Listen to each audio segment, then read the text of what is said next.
El pelo es una estructura queratinosa que se desarrolla como consecuencia de unas pequeñas células germinativas o células madre que las generan. El pelo es, por tanto, el resultado de un proceso celular.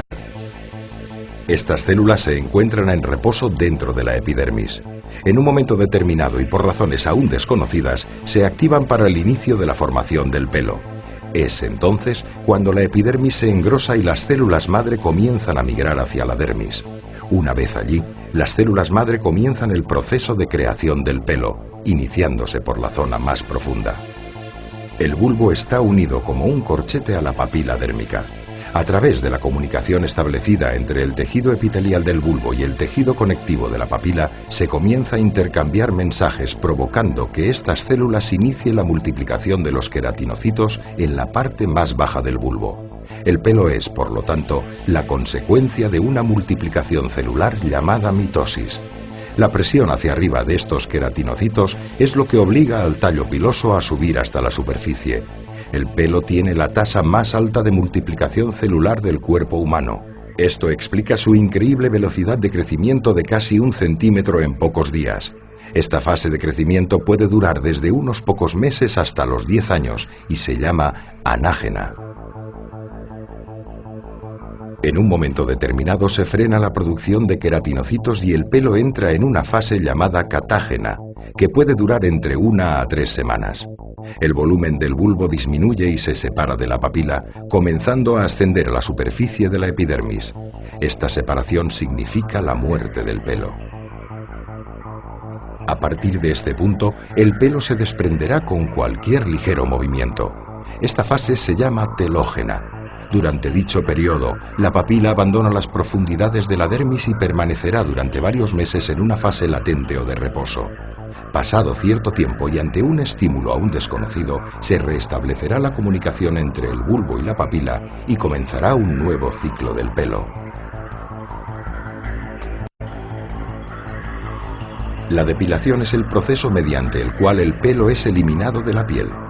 Tal y como acabamos de ver, las células germinativas son las únicas responsables de la aparición y el crecimiento del pelo, por lo que si en la depilación estas células son destruidas, el pelo nunca más volverá a crecer. Hablamos entonces de depilación permanente o definitiva.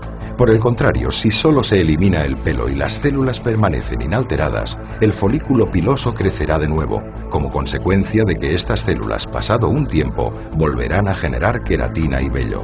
Estaríamos hablando entonces de depilación temporal.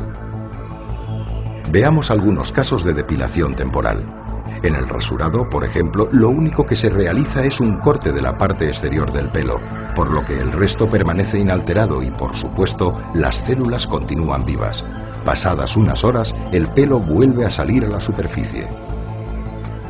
En el caso de la depilación con cera o pinzas, el pelo es arrancado íntegramente, pero las células germinativas ni se alteran ni son afectadas, por lo que siguen produciendo queratina. Después de unos días, el pelo es visible de nuevo. La depilación permanente solo será posible, como ya hemos comentado, mediante la eliminación de las células madre, pero ¿cómo conseguirlo? La única manera científicamente probada hasta ahora es a través del calentamiento del pelo, que actúa de conductor térmico por encima de los 60 grados, temperatura que hace que se degeneren las células germinativas que están en contacto con la base del pelo. La cuestión radica en cómo calentar el pelo, durante cuánto tiempo y a qué temperatura. ¿Cómo calentar el pelo? El pelo se puede calentar gracias a una sustancia propia llamada melanina, un pigmento que hace en función de su mayor o menor cantidad que el pelo sea más o menos oscuro o moreno.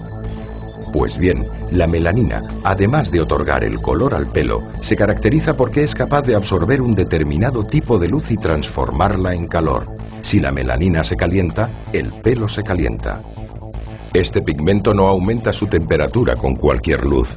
Solo lo hace con luz roja pura o lo que es lo mismo, con un láser de diodo. Es importante distinguir entre luces pulsadas y láseres. Las luces pulsadas son de diferentes colores y todos ellos juntos. En este caso, la melanina solo absorbería la parte roja, por lo que el pelo se calentaría muy poco. Los láseres, por el contrario, emiten un único color. El láser de diodo es el que genera la luz roja pura y por ello la melanina absorbe toda la luz y el pelo se calienta correctamente. Ahora que sabemos cómo se puede calentar el pelo, es esencial determinar qué temperatura tiene que alcanzar y durante cuánto tiempo. El folículo piloso debe ser calentado como mínimo a 60 grados y conseguirlo en un tiempo inferior a los 30 milisegundos. De esta manera, el pelo y las células se destruyen sin que el tejido que lo rodea se vea afectado. Esta es la llamada teoría de la fototermólisis selectiva. Si no se logra que el pelo alcance al menos esa temperatura y durante ese tiempo, los resultados no son efectivos. Por eso, solo los equipos con potencia y que disponen de unos parámetros muy determinados son los que lo consiguen. La energía necesaria para este proceso es muy alta y por ello se precisa necesariamente de un sistema de frío que proteja la piel. Por lo tanto, y como resumen, para conseguir resultados definitivos en depilación es necesario utilizar un láser de diodo de 810 nanómetros con alta potencia que primero enfríe la piel y a continuación emita la energía suficiente para calentar el pelo y degenerar las células pilosas.